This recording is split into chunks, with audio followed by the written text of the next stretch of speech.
Okay, look, I'm a little disappointed. Not in myself personally. I think I did a fine job here. No, I'm just disappointed because I had a great conversation with Lindsay Parks just 3 days ago, and the technical platform that manages all my podcasts ate her side of the recording, strangely. Never had that happen, so I'm really still trying to dig into what happened and how to make sure it doesn't happen again, because I don't want to do this again. But that is to say, I had a great conversation with Lindsay, and it's gone as far as I can tell. So unless the IT folks at my platform can make some sort of magic happen, we're going to have to re-record, and you're just going to have to live with the disappointment that I live with, that there was a great conversation and you don't get to hear it. Maybe you'll hear some sort of version of it at some point, but not today. So because Lindsay's conversation got yanked, sorry, that's not my fault, but still, that sucks. We're going to talk about something else, and we're going to talk about your employer brand. What? Here on this podcast? Yes, it's true. But more specifically, we talk a lot about this, the abstract of what it is, and what is employer brand, what is employer branding, what does it look like, how do you know you're doing it well, how to talk about it, how to execute it, how to design it, develop, all that good stuff. And you know, when you have a last minute kind of, oh crap, the podcast isn't going out, we got to come up with a topic. My list of topics is not as deep as I want it to be for whatever reason. I don't know what that's about. Maybe because none of you have sent me questions. Anyway. So I had to kind of think, well, what have I been doing this week? And for whatever reason, I had two clients kind of land at the same time, and I presented their employer brand to them, which, you know, okay, great. And it's unusual that to happen for things like that to line up. One project took 3 months. One project took 4.5, 5 weeks. But I actually presented their employer brand within days of each other. And between that and some other work I'm doing, it's like, oh, you know what, there's a bit of a skill, there's a bit of an art to, not that I possess all of that, to presenting an employer brand, right? And I thought we'd talk about that because if you can't get buy-in, your life is going to get harder. That isn't to say that your executive, your leadership team needs to have this kind of presentation. That doesn't mean that they allow you to do your job. You're going to do your job. If you're doing it right, you're just going to do it. There's so many different ways you can execute and develop and launch and support and cultivate and influence an employer brand without a dime, without any authority. In fact, frankly, you should be focusing on non-authoritative focuses. That's how you get more authentic stuff, whatever. This is a very long introduction. But getting some buy-in from leadership is really helpful. And no, I'm gonna skip that story about my separate day job, something else. Anyway, we're going to talk about how to present your employer brand, because if you can get good at this, you can get some better buy-in to get more budget maybe and some more support and resources to do the good work you want to do. So we'll be right back. Welcome to the Talent Cast, the world's most caffeinated employer brand and recruiting podcast. I'm your host, James Ellis. Thanks so much for listening. If this is your first time for joining in, we do things a little differently. We try and do deep dives. There's not a lot of interviews here. There's not a lot of news here. This is about how do we get smarter and better. And that means how do I get you smarter and better? How do I get you to think about these problems at a deeper level so that you can solve them and look like a genius to your boss? If this isn't the first time you've been here, thanks so much for returning. Feel free to share with your friends, your coworkers, your boss. I don't know. We really do appreciate that. All right, let's get into it. Hey, how you doing? James Ellis here. Still feeling the disappointment of that Lindsay Parks conversation. Really, you missed a winner. It was good stuff. We'll find a way to re-record it. It's great because she comes at it from having been an employer brander for a long time. Now she's moving over to the marketing side, and now she gets to talk. One, she gets a different perspective on what branding and marketing is, and she gets to, you know, say what she really thinks now that she's leaving that department in that world. So it was a great conversation. We will figure out a way to make this happen again. Other housekeeping duties are things like, hey, I'm going to be at MRA in Bettendorf, Iowa. You should do that. That's first week of June. Going to be at Transform in Boston. Got to do social recruiting strategies in Philly in, I want to say, August. You know, there's stuff percolating. Obviously, go to employerbrand.recruiting or go to thetalentcast.com. You can see all the details there, and it's in the show notes, blah, blah, blah. Let's talk about how do you present your employer brand. So as you know, I do some consulting, or I do a lot of consulting, or really more to the point, I don't do nearly enough as I like to do because I love to do this work. That's just me. So that may be you, I don't know. Maybe you're in-house, maybe you're not in-house, maybe you're agency side, maybe you're trying to figure out how to level up your work on an agency side. Maybe you're trying to figure out how to level up your work on the in-house side. Maybe you're just bored and this is the podcast you landed on. I'm so sorry. But presenting an employer brand is not easy. And there's a couple reasons why. I want to try and break it down a little bit, and I can give you some of the things I've learned through hard-won experience, I guess more to the point, of how to present a brand and how to get good buy-in. So let's just set a stage, right? Let's set up a scenario that's very straightforward that you can either steal from or at least kind of extrapolate how to make it work in your particular world. I'm trying to merge both my in-house experience and my consulting experience, which actually turn out to be very, very similar, but how to present that brand. So let's take an example where you have been tasked with developing and launching an employer brand, and you've done the good work. You've talked to people, you've interviewed people, maybe you've done some workshops, maybe you've done some focus groups. Your process is your own. And that's, by the way, as a side note, one of the things I think is interesting about employer brand is everybody's processes is their own. It's kind of like being a Jedi and making your own lightsaber, right? You get to build it how you need to build it. So my process is my process. I could hand it to you and you'd be like, cool, and you wouldn't do it as well as I would because it's my process. Your process is going to be your process. It's going to reflect your skills, your experience, your strengths, all that stuff. And if I took your process, I wouldn't do it as well as you would. That's just life. So anyway, this is the process of developing and uncovering and revealing and polishing and refining and focusing and all those other verbs we could talk about. That employer brand is a separate podcast. So let's say you nailed it. You nailed it. You got it. You know what this thing is. You've worked with marketing. You've worked with comms. You've gotten some buy-in on the smaller teams, on the local teams. Recruiters have talked about it. You've talked about it with them. They can see the value. Your boss sees it. They get it. You're now presenting it to a larger audience. That is C-suite. That is CHRO. That is business leaders. That is the client if you're doing agency or you're doing consulting work. It doesn't. You're presenting it to someone for whom they have a vague understanding of what a employer brand is, and with their blessing, you either get to go on to the rest of the project, or you get to go on with the rest of your job, or you don't. You get to go back to the drawing board, and no one wants to go back to the drawing board. That's no fun. And also, you don't want to throw away this good work. Anyway, so let's just assume that's the situation. You've done the work. You've come up with something. Now, of course, half the battle is, what have you come up with? And I'm sure we could do a whole podcast in and of itself of what that kind of structure of what's an employer brand. I know a lot of people think of it as a North Star. A lot of people think of it as an EVP, an employer value proposition. That's kind of the most common phrasing, but I wonder, I look at a lot of them, I'm like, well, whose the value is this? Or for whom is this the value? It sounds like this is the value to the company and not to the employee or to the prospect. Sometimes it's called a brand promise. Sometimes it's called a brand position. Sometimes, it's just, hey, here's our tagline. Now, I think I think it should be more than a tagline. I think the tagline is an expression of that focus. But whatever you've decided to package up, remember, it's your lightsaber. You built it. You design it.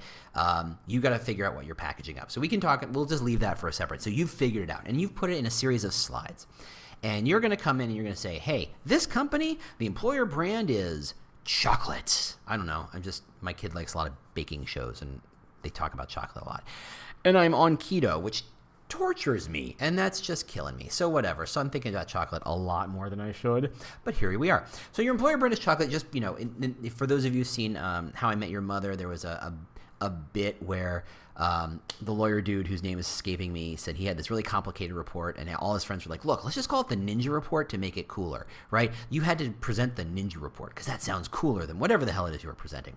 Same thing here. The Ninja brand, the chocolate brand, whatever you want to call it. You're presenting the Ninja chocolate, the chocolate Ninja, which I don't know what the hell that means. Anyway, you've got the thing. It's a couple of slides. Maybe it's a lot more than a couple of slides. Maybe it's just a handful. Maybe it's a poster. I mean, you want to go full on old school Mad Men style, and you have a big foam core printout that you just flip the board around to do the big reveal of what your employer brand is. I wouldn't recommend that for a couple of reasons. We'll talk about that in a second. What do you do? So at this point, you have the brand, you understand what it is, you've done all the work, you understand someone didn't hand you the material and you kind of polished it up. You didn't do just creative work on it. You understand the guts of this thing. You understand this to the veiny guts of it, right? It is yours. You have built this thing from nothing and crafted it and presented it and revealed it. Okay, so you have the thing. Let's just pretend it's a deck because usually it is. And you're in front of leadership team. You can call it C-suite, you can call it client work, whatever you want to call it. These are people who generally do not think about anything you do more than, say, 4 seconds out of the day. maybe 5 on a good day. They generally don't think about it. And when they think about it, they think about an employer brand as a problem they have to fix. And luckily, they've hired you, either as an in-house person or tasked you, whatever, as an in-house person, as a consultant, as an agency, whatever, to solve this problem. Nobody cares how creative this thing is. Nobody cares how well thought out this is. What this is a means to solve a problem. And this is the crux of where most employer brand people get it wrong. And they want to focus on, look at all the due diligence I did. Look how many interviews I did. Look how many conversations I have. Look, we sent a survey out and 1,000 people responded to it. And look at all the hard, heavy lifting I did. And we ran it through a regressive statistical blah, blah, blah, blah, blah, blah, blah. You want to talk about the inputs. And you know what? Nobody gives a tiny rat's butt about the inputs. Nobody. You, me, maybe, just because we get the job. But anybody else, stop it. What they want to know, ultimately, is that you have a solution, that the solution will solve the problem, and what their next steps are. Now, this is unusual because as HR and recruiting type people, we generally think we have to show the work involved. That's because the outcomes are usually very hard to measure, right? If you're a recruiter, how do you know that you hired a quality candidate versus a crap candidate? It's hard to know. Maybe it takes 90 days, 6 months, 2 years before you realize, oh, that person was a crap candidate. Or that recruiter just put butts in seats and they weren't really focused on quality candidates and didn't know how to influence hiring managers to make smarter choices to hire better people who would stick around longer, et cetera, et cetera. The metrics are very rough. The metrics are very hard. So instead of focusing on the numbers and the output, you end up focusing more on the input. How many calls did you make? How many applications did you get? How many interviews did you schedule? How much time is spent doing X and Y and Z? That's usually how you measure recruiting work. HR is the same way. You can't measure lack of being sued. You measure how many interviews did you have? How many conversations did you have? How many policies did you implement? How many people looked at your content on the website or whatever it was? You look at inputs, not outputs, because it's almost impossible to measure those outputs. Luckily, employer brand, we have a solution and that will lead to an output. Now, you won't show an output, obviously, the output of the solution and how this will solve all the problems, but you're getting there. You're going to show that stuff. So step 1 for presenting employer brand is remembering you're presenting a solution, not the work. Now, how should your deck be structured? Here's how I do it. And again, my Jedi lightsaber bit, this is how I do it.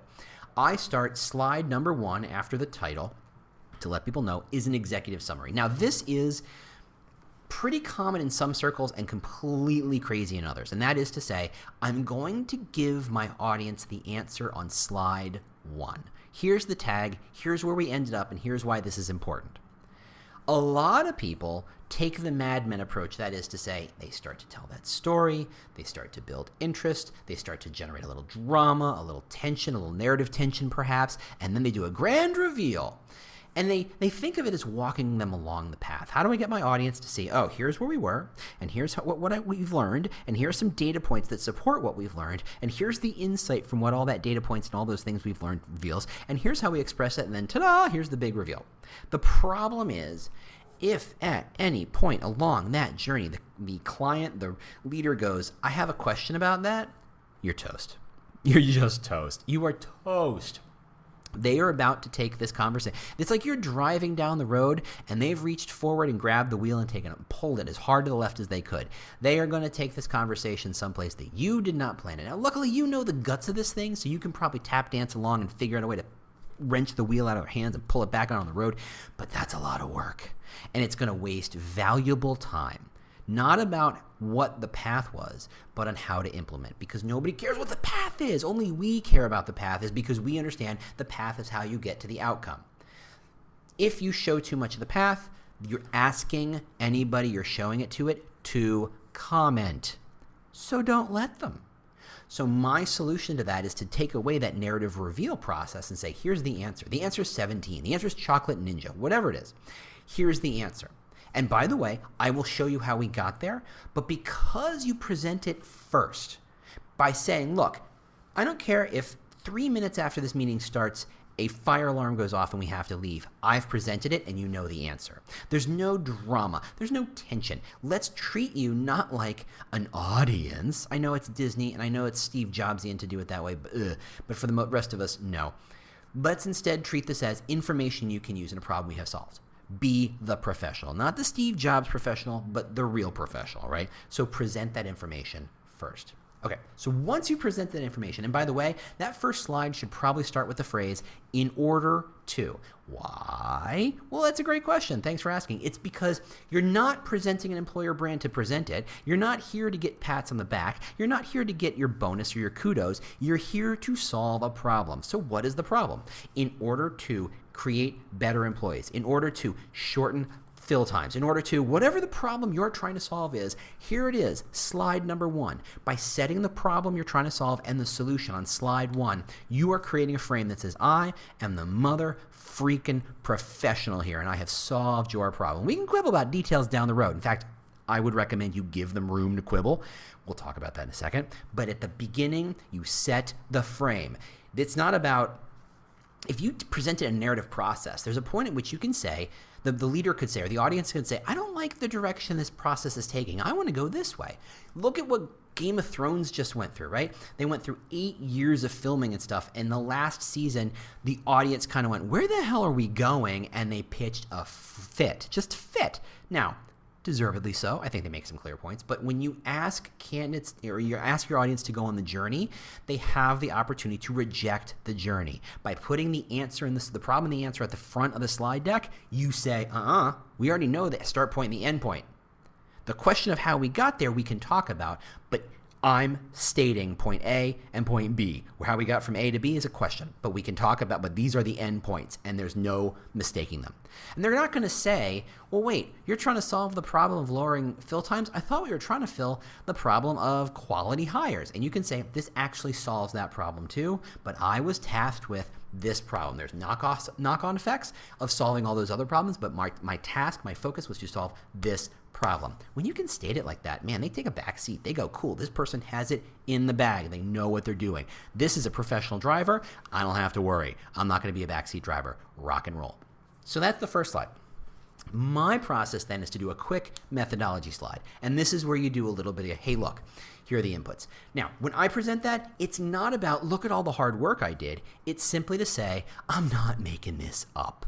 Here's all the people I talked to. Here's all the stuff we did to make sure that we didn't miss anything. It's not about be impressed by how much work I did. It's about, look, I'm dedicated to making sure we didn't miss something and that we actually accurately reflect who you are, and this is all the stuff we did. Now, as a consultant, this is important because I'm kind of coming in as a stranger. I don't work in-house. I don't have a lot of vested interest. I could be telling the answer is 17 and walking out the door, and they'll scratch their head and go, well, he seems smart, so maybe the answer is 17? But that's not going to get me very far. And they're not going to implement a number 17. If they don't understand the process and they don't understand that I got my hands dirty with their brand and their company and their people, they're not going to actually embrace the rest of us. If you're in-house, that's less important because you're part of the company. You're part of the family, right? It's your world you're fixing. It's not somebody from the outsides. Also, you got to skim through methodology. It is to be run through, sprinted through. I go through those 2 or 3 slides of methodology so fast your head will spin. It's just like, look, we talked to a bunch of people. Here we ran a survey. Here the competition we looked at. Okay, look, boom, let's get into it. Then, because these are people who do not think about employer brand the way you and I think about employer brand, i.e. all the damn time, you have to explain what employer brand is. Right? If you're being tasked with fixing a leak and you spend all your time talking about the magic of duct tape, they're going to assume you're going to use duct tape to solve the leak. But what do they know about duct tape? They know that it's sticky and it's stiff. And there's a million ways to use it, but they don't know that because they're not the professional. You're the professional. You are tasked with understanding it. So in order to make sure that your work sticks, not a duct tape joke, you need to explain employer brand. You need to define employer brand. And I do that not just when I present a brand, but also when I present anything involving employer brand. I need you to understand not just employer brand in a vague sense of, oh, it's what people think, cool. No, but it's specific, right? It's the bird's nest we've talked about. It's what people think it's going to be like to work for you in the aggregate and as a series of individual perceptions, blah, blah, blah. They have to get that, because if they don't understand that, everything else you're about to do is going to fall apart, or at least has the potential to fall apart. If you don't set the stage by saying it's what individuals think of your company and what it's like to work at your company, they're going to say, okay, it's about having a brand, which means a new logo, because they're not branding professionals like you and I are. You and I know the way to change and modify an employer brand is to change the details that people absorb before making perception choices about your brand. You can't change the bird's nest. You simply change the ingredients around the bird, and they make their own bird's nest. That is a process. That is the strategy, right? At least it is for me. You may define it differently, and that'd be interesting to talk about, but that's a separate ballgame. But you need to define it, if for no other reason than to, again, illustrate, then you're a mother flippin' professional, right? You get this stuff, that you understand things at a technical and abstract level that they simply don't get. And the more you can do that, the more they go, this person's got it in the bag. They got it. I feel comfortable. I feel confident that they know what they're doing and what their process was and what their outcomes was, that they didn't spend a whole lot of time and cash just hanging out with people and talking about foosball tables or whatever it is to come up with my employer brand, which, by the way, I don't understand. That's a recipe for disaster. Show the process, not just from a methodology standpoint, but what is the tool? What is the idea? What is the strategy you're developing? Once you set that up, then I like to talk about the competition.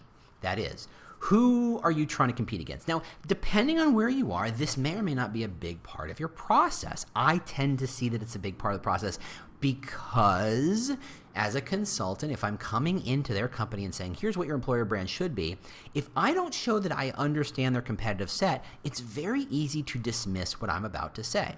Let's say I'm talking to a hospital, which I'm not at the moment, and I talk about your employer brand should be X. They're going to say, yes, but what do other hospitals do? That sounds like what 7 other hospitals do. It's not different enough. It's not unique enough, and you're going to be in a spot. You're going to be in trouble. You don't have to be comprehensive about your analysis and your audit and your competitive audit, but you do have to show that you've looked at other hospitals and you've looked at other opportunities for people. Let's say you're doing a nurse's employer brand or a nurse-focused employer brand, that you've looked at other places nurses can work, right? You can look at clinics and you can look at what's the one where they take the blood out? The dialysis, thank you, not diabetes. The dialysis clinics, which is they use a lot of nurses, just like hospitals, just like doctors' offices, just like clinics, but they use them differently. So if you present your competitive audit for it, you're saying, here is the lay of the land. Here's what a big competitor looks like. Here's what a small competitor looks like. Here's what an advanced competitor looks like. Here's what a baseline competitor looks like. You're setting the stage. And then you can say, having set the stage, now where does your brand live? See how I'm doing? Now I'm having the narrative. I'm walking people through, but because they already know where they're going, they can kind of get there faster than if I was presenting this cold. And by the way, you want to leave lots of time to talk about it, so getting there faster is good. Anyway, then you talk about their brand. And you show anything you measured on all those competitive audits. How many Facebook posts do they do? How many videos do they have? How well written is their career site? How many pictures of people? Who are the people on their career site, right? One of those things I like to talk about is, nothing but white dudes on this career site. So that's a thing. Or clearly stock art on this career site. So, Or, you know what? They do a really good job trying to show people of different audiences and different backgrounds and diversity of ethnicity or gender or whatever you want to, however you want to phrase it, or whatever you saw, whatever, I'm not going to tell you what you saw. Again, and then you show what their brand does. You effectively said, here is the yardstick, here is the tall, here is the short, where do you fit? Where does your brand fit? And it turns out your brand isn't doing any video, but everybody is. Even those tiny brands are doing some video. Guess what? You're setting on the stage for a video strategy, a video tactic to be sold, right? That's the process. By setting the stage and saying, here's the yardstick, here's the benchmark, and here's where you fit, any place that company or your company is lacking is a gap you can potentially fill, and that you can say, look, we found these problems to solve. You're getting, in this process, more comprehensive and crisp about this broad idea called employer brand, right? Employer brand's very abstract. The more you can get specific and concrete and find those very specific gaps and find those very specific problems you're solving to show where you're going to measure, to show where you're making an output, the more the audience believes you and will accept what you have to say. So, let's take a moment. Let's kind of pull it together. So you start with the answer. I call it an executive summary, but it's here's the problem. Here's the answer we came up with. Then you do some insanely brief methodology. Do not be proud of it. Just get through it fast. Then here is your competitors. Here's what they're doing. Here's what they're doing well, and here's what they're doing not well. If you want to do a SWOT analysis, I guess you could. I'm not a big believer in it, but that's me. Again, it's my lightsaber. I built it the way I do it. Then you talk about the brand. What are they doing? How are they being perceived? At this stage, I usually say, why do we care about this stuff? And the answer is a stranger coming in the door who is trying to understand or answer the question for their own selves, what would it be like to work here? What are they going to base that information on? What are they going to base that perception and decision on? The stuff you're looking at. So if I'm going to Brand Q, and I've never heard of Brand Q, but I saw a job posting on a job board, I'm like, I want to learn more about Brand Q. What am I going to do? I'm going to go to the career site. I'm going to go to Glassdoor. I'm going to look, search them on Google. I'm going to see what I see. That's what you're going to do. And having done that, and I'm sorry if you can hear that siren come by. There's an ambulance. Oh, bye ambulance, hope you're good. Anyway, by having done that process, you're saying, look, I'm putting myself in the candidate's shoes. This is what they're learning, not just about you, but about these other competitors. And now you can see it's not about you measuring and you comparing. It's about this is how a candidate compares these things. Great. Okay. Having done that, now you talk about how does a candidate learn about this stuff? And you kind of show a bit of a journey. You talk about job boards and career sites and Glassdoor and Google and Facebook and LinkedIn and all these places. And, what happens when they go and they say, well, I have a friend who works there. What am I going to ask them? Well, that can be based on what you're seeing on Glassdoor or what you're seeing on Internal Survey, which if you've had a chance to look at that, kudos, good for you. You can show them that there's a lot of pieces to this puzzle on how to fix this problem. This is a twofold issue whether you're trying to solve here. You're setting the stage not just for how incredibly smart and effective you're about to be, but you're also laying the groundwork for getting the resources to solve all these tiny little problems. You're getting the money for an ad campaign or better job boards or job board promotions or a copywriter to rewrite your job posts or a copywriter to rewrite your career site or some SEO help to make sure that the right pages are searchable and found when you say, what's it like to work at Brand Q? You are laying the groundwork for that. You're also laying the groundwork for things like, and this is a common issue where a company says, well, we're going to try and play ostrich on this whole Glassdoor thing, or comms won't let us respond, or comms or PR or internal or legal or some team in HR maybe says we can't let people to ask people to leave a review because it's not allowed. It's like, well, no, actually millions of companies do that regularly, and that's actually completely allowed. But by setting the stage at this audience with these leaders, you can say there is a gap, and the gap is a Glassdoor gap. The gap is a PR gap. The gap is an internal comms gap. What you're doing is saying there is an issue that we need to solve, and part of the solution comes from those teams. These teams who have previously dug their heels in, but now that you've got leadership on your side, you've kind of loosened the jar a bit, right? I'm not saying it's solved. You're still going to do a lot of good work down the road to kind of get them to buy and get them to believe you and establish your own credibility inside the space, but this is how you start to get the jar loosened with those teams. Otherwise, they could ignore you all day long, and they probably already have. Anyway, so that's that stage. And then there is, to me, the big reveal. Here is the brand. In my phrase, I think of it as architecture. That is to say, here is the core idea, and once we understand the core idea, that gets expressed as taglines, and that gets expressed as in pieces of information, and those things get expressed as videos and career sites and job postings and Glassdoors and yada, yada, yada, right? It's kind of it's not really I do it as the brand is the kernel in the middle, and as the concentric circles get bigger and bigger, they become more and more public and more visible. That, to me, is how I express that. Then you say, okay, well, then what is it? Now, again, this is all about how are you solving this problem? How are you presenting this employer brand? Are you showing an EVP? Are you showing a North Star? Are you showing a brand promise? Are you showing a position? Are you showing a tagline? Are you showing a couple of these things? Are you showing how, you got choices there, and I can't tell you what the answer is because I don't know how you're doing that. I don't know how your lightsaber works. At this point, you've gotten full way through the journey. Slide A was saying, here's the problem, here's the solution, or the slide 1, right? Here's point A, here's point B. We started at point A, we're going to get you to point B. The next, 15, 30 slides, depending on how you do it, maybe more, depending on how many competitors and how deep you want to go, don't spend too long, is taking them on that journey. Now that you said, we're going to start here, we're going to go here. Now that you've done it, okay. Now you've turned a corner. It's kind of like when you watch those movies and it starts off when the guy's shot and you're like, oh God, how did we get to that point? And they show a flashback for an hour and they get you to the point where, okay, the hero's been shot. Now what? Same thing, right? You've now gotten to the point where, okay, now we're all on the same page. I've shown you my journey and it took 15, 20, 30 minutes to get you through that journey that I took 3 months to go through or 6 months to go through. Here's where we are. Now, how do we do it? Now, for me, right there, now that I have them, now that I've kind of shown them the whole process and there's nothing they can argue with because I've done my good work, this is when I hit them with the obstacles. That is to say, I'm going to put your feet to the fire and say, if you want these things to solve a problem, here are the things that are going to go wrong. 1, lack of leadership buy-in. 2, lack of resources. 3, lack of team buy-in. Maybe historical issues. Maybe regulatory issues. Just go ahead and start dumping in all the obstacles in your path from the moment this meeting is over to being a hero, right? All the things that are going to get in your way. Do you need money? Is that the real call to action here? Is that what you're trying to do? Great. Put it right there. Say a lack of resources is going to keep us from doing great work. Fantastic. That is completely valid.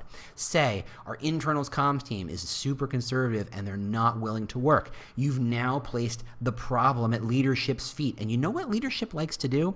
Solve problems. They like to feel good about themselves. And their job is not to do the work. Their job is to solve the problem. Make decisions and solve the problem. Make directions and solve the problem. They're there and they get paid to solve the problem. So let them. Now, I'm going to take a little tangent here because one of the things you might be presenting is your tagline. Now, a tagline is one of those things where a North Star is fuzzy because it's not usually public. You're not making a sign that says, here's our employer brand or here's our brand promise. Maybe you are, maybe you're not. It's up to you. You're lightsaber, right? But your tagline is kind of public usually, and it's an expression of what is the hook that gets people to go, oh, that's interesting, I want to learn more, and then you fill it with the rest of this information you've given them. In my experience, if you tell the client, the company what the tagline is, you're asking for a conversation and it's a conversation that you will lose. That is to say, someone in the meeting will come up with a better word for something, and that will open the floodgates. And everybody will start to be a copywriter, despite the fact that there are no copywriters in this room. And for whatever reason, my entire career is being in jobs where everybody else thinks they know how to do my job better. Everybody thought they were a better web designer when I was a web designer. Everybody thought they were a better marketer when I was a marketer. Everybody thought they were better at social when I was a social because they've used it, because they've seen it, because someone told them a cute, quippy little thing once. They think they're an expert, and you're like, yeah, you're right. Just go ahead and throw my 10 years experience out the door. That's fine. No big deal. You are the expert. Whatever. That should be in a separate font in my head, that level of sarcasm. That was a deep level of sarcasm. Instead, and here's the trick, don't give them an answer. Give them some answers. And in fact, this has literally happened to me, and this has literally worked for me, if you can believe it. And I know that there are people for whom they don't need this because they are literally professional copywriters and creatives who can present a single solution and close the door. But for the rest of us, and I'm including myself in this conversation, because we are marketers and not creatives, because we are marketers and not recruiters, because we're recruiters instead of copywriters, this is not the part of the job in which we are the experts. There's a little wiggle room here. So I say, rather than try and protect it and avoid the wiggle room, lean into it. That is, present 3 options. That's what I did my last in-house brand. I said, here are 3 potential options. By the way, I don't care what the answer is. I just care that there's an answer. I set the stage and say, I don't care which of these 3 solutions you pick, so long as we all agree on it. And once this meeting is over, we're done, locked, we're going. I'm just going to rock and roll with this thing. And by doing it that way, a couple of things happen. 1, you're not trying to come off as the asshole who knows it best. This is their company. While you have done all the due diligence around their brand, you are effectively representing their company, and they need to put their fingerprints on this thing. If they think you've done it and wrapped it and tied a bow on it, they may not see that as a positive. They may see, well, then what do you need me for? And you need to give them a chance to make an impact. You need to give them a chance to put their fingerprints on this project. So that means letting them talk. Book about 10, 15 minutes to have the conversation. Which one do you like best? In my case, literally in the meeting, we took part of the first one and part of the third one, glued them together, and I literally did the math in my head as we were talking. Like, I see exactly where they're going with this. Does this solve my problem? Does this ignore a part of the brand that is crucial for what we're trying to do? No. Fine. I'm good with it. Again, all I cared about was having an answer. I'm not here to drive the ego. I'm not here to say I'm the smart one who came up with it. All I care about is having some buy-in so I can do the rest of my job where the real matters, the real powerful stuff happens. I think I've told this story before, but a million years ago when I was working at the Wisconsin Department of Transportation, I know, you're jealous. I can tell. And this was 12 years ago, they were having a very long project about redesigning the website, and they had a big team of 10 or 12 people on the committee to redesign the website, and they would have these hours-long conversations about the design of the homepage, and someone realized that I hadn't spoken in a couple of meetings, and they turned to me, and they quietly turned to me and said, "Why aren't you involved in this conversation?" What they were kind of saying was, "James, you're kind of a loudmouth. We're not used to you just sitting on the sidelines on these kinds of conversations." And I said, "Because no one's going to see the homepage. Everybody's going to use Google to jump to an internal page, and if I get to design that, you can fight all you want. Pick your battles, man. Pick your battles. Where is your impact going to be felt? Is it going to be on the tagline? No, it's not. It's going to be on how it's used, how it's executed. It's the resource loosened to execute it, to communicate it, to broadcast it. It's all the different creativity. It's all the different buy-in. It's all the different credibility you establish in this process. The tagline is almost immaterial. Unless they're buying a tagline, which in very rare cases they are, the answer is the solution. And if you give them a chance to kind of put their fingerprints on that solution, they're going to feel like it's their solution. And the best part of feeling like their solution, they back their solution, right? Cool. So there's your solution. You've established your obstacles to the path, and then you should have some sort of call to action. Hey, this is what I need. These are the next steps. This is where it's going. Hey, now that you give me buy-in, the next step is to turn this into a vocabulary. This next thing is to turn this into job posting, is to embed these ideas into the career site. You could do this all day long. Don't give them everything. Your job is not to be comprehensive. Your job is to get buy-in. This isn't your master's thesis. You're not trying to get a doctorate in this. You're just trying to get them to say, cool, do it. That's the complete and total outcome and endgame of your process here, right? Cool, do it. That's what you're shooting for. Cool, do it is the gold medal of this whole thing. Not how smart are you. You are smart. Don't worry about that. You just got to go talk to your parents, your spouse, your therapist about how smart you are. This is not the place for personal validation. This is a place to get the cool, do it, so you can go do it. So you've established the next steps and what the process is. Give them a chance to say, what does it cost? I personally don't have a number in front of them on the deck. I'll bury it in the appendix. I'll bury it somewhere where I know I can get to it. I will think of every single objection they have. And common objections are things like, how do we make sure that marketing, that this integrates with what marketing is already doing or what PR is already doing or what comms are doing? I got a slide for that. We got to make sure that who else needs to be involved with this? What are the what do we need from them? I got a slide for that. What is this going to cost? I told you I got a slide for that. All the objections I can anticipate, I have a slide for. I stick it in the appendix, and chances are I'm going to show them maybe 10% of them. It's there. It's like a choose your own adventure. Whatever the objection is that gets raised, you jump to that slide and then you jump back. Show that you've thought this through. If you try and get through this conversation without an objection, you did not get through this conversation.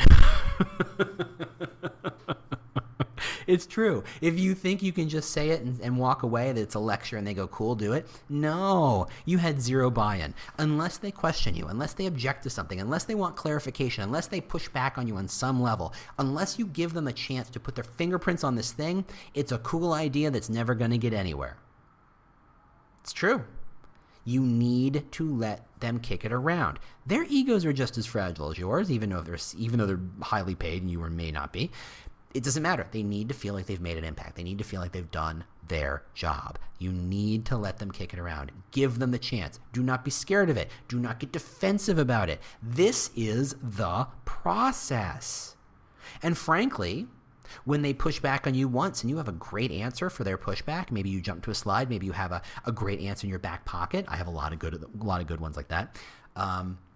They just feel good about it. They go, okay, this person's got it in hand.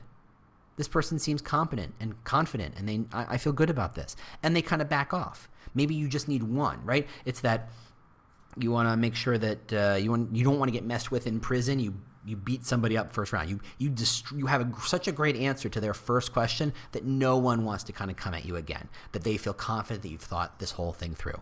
Yeah, it's a weird metaphor, but it's there. Anyhow, so to me, that's how you present the employer brand of leadership. That's how you're going to get buy-in. Now, you've done a lot of work to get effectively a cool, do it, right? Best case scenario. There's still so much work to be done. Do not necessarily take a public victory lap once you get the cool do it. Take a personal victory lap. Go into your Facebook group with all the other employer brand folks that you like so much and tell them, and they'll be proud for you and they'll be excited for you. But this is a quiet victory. This is not a public victory. There are plenty of other public victories for which you should be taking victory laps. And I think I could do a whole podcast on how to take a better victory lap, and I'd be talking to myself as much as anybody else. But this isn't it. This is about a step in the process to make sure, to clear the obstacles, to clear the air, to make sure everybody gets what you're doing and the value of what you're doing. This is job security. This is confidence that you have what it takes and you know what you're doing and you have expertise in this thing that they do not. And that's the answer. That's what you're trying to achieve, and that's how you make it happen. Well, that was a little bit of a long podcast. Like I said, I'm going to try and get Lindsay maybe next week or the week after, depending on what schedules look like. We're both kind of busy. Otherwise, I got some more guests I'm trying to line up as we speak. Actually, I do have a guest lined up later this week. We'll see. You'll have somebody new. It won't just be me next time. I don't know if it's Lindsay or my other special guest. We'll see how it goes. Thanks so much for listening. I'm Sean Connery. Thanks so much for listening. I'm not drunk. As always, share it. Tell people, review it, leave some reviews, whatever. Find me on Twitter and yell at me and tell me I'm wrong. Come with your own ideas, all that good stuff.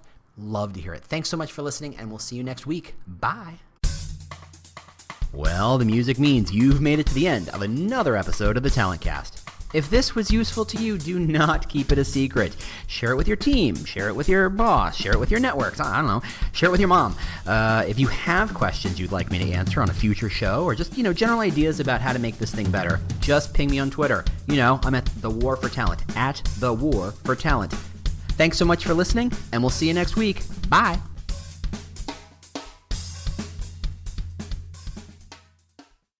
The world's best-known investor and Wall Street expert Warren Buffett once said, "Wall Street is the only place that people ride to in a Rolls-Royce to get advice from those who take the subway."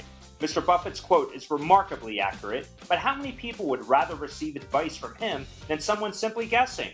Welcome to Buy, Hold, Sell, your single source for Wall Street knowledge and profitable guidance. Please join me, Todd Schoenberger, and fellow trader Tobin Smith, as well as host Veronica Dudo, for a podcast known to move the needle for investors. Tobin and I are seasoned Wall Street executives with deep investment experience, and we are prepared to share our advice to those who choose to listen. Download Buy, Hold, Sell today on the Evergreen Podcast Network or your favorite podcast channel.